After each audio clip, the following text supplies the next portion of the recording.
Other Stories by Dr. Seuss. The Sneetches. Now the star-bellied Sneetches had bellies with stars. The plain-bellied Sneetches had none upon stars. Those stars weren't so big.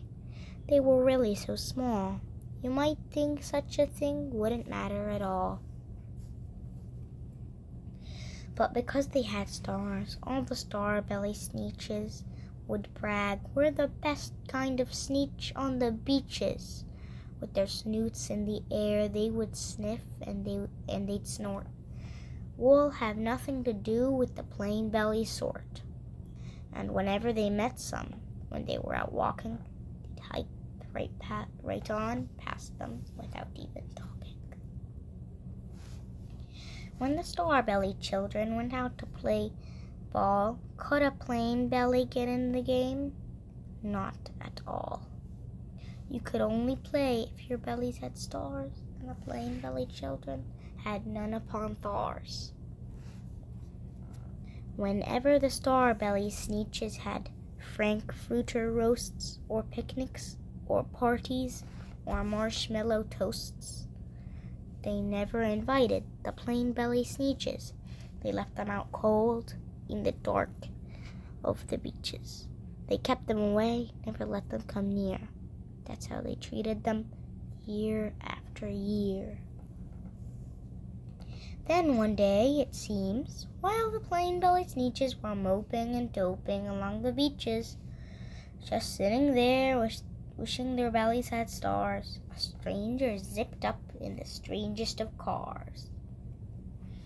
"My friends," he announced in a voice clear and keen, "my name is Slipster McMonkey McBean, and I've heard of your troubles, and I've heard you are unhappy, but I can fix that. I'm the fix-up chappie. I've come here to help you, and I have what you need. My prices are low, and I work at great speed, and my work is 100% guaranteed." Then quickly Slivister McMonkey McBean put together a very peculiar machine, and he said, "You want stars like a star-bellied Sneetches? My friends, you can have them for $3 each. Just pay me your money and hop right aboard." So they clambered inside. Then the big machine roared, and it conked, and it blonked, and it jerked, and burked, and bopped them about. But the thing really worked. When the plain-bellied Sneetches popped out, they had stars. They actually did. They had stars upon stars. Then they yelled at the ones who had stars at the start, "We're exactly like you. You can't tell us apart. Now we're all just the same now, you snooty old smarties. And now we can go to your frankfurter parties." "Good grief," groaned the ones who had stars at the first.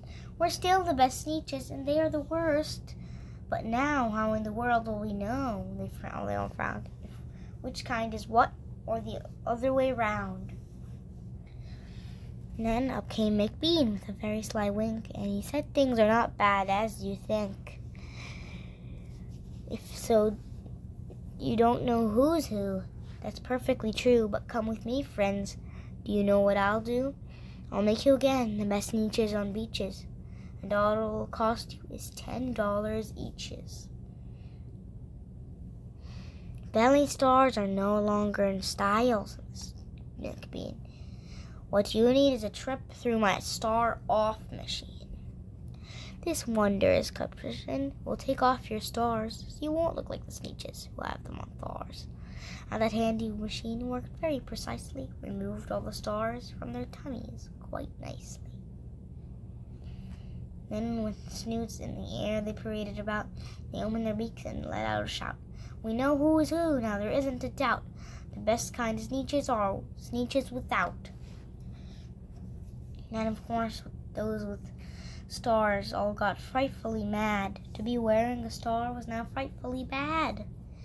Then, of course, old Slipster McMonkey McBean invited them to his star-off machine.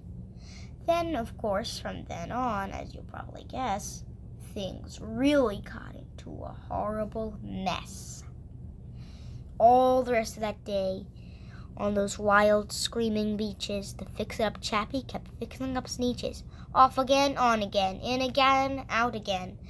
Through the machine they raced round and about again, changing their stars every minute or two.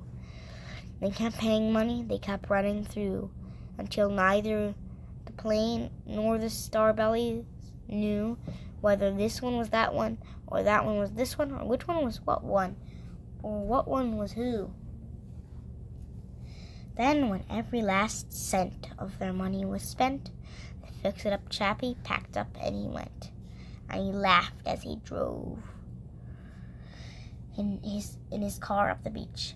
They will never learn. No, you can't teach a Sneetch. But McBean was quite wrong. I'm quite happy to say that the Sneetches got really quite smart on that day. The day that they decided that Sneetches are Sneetches, and no kind of Sneetch is the best on the beaches. That day all the Sneetches forgot about stars and whether they had one or not.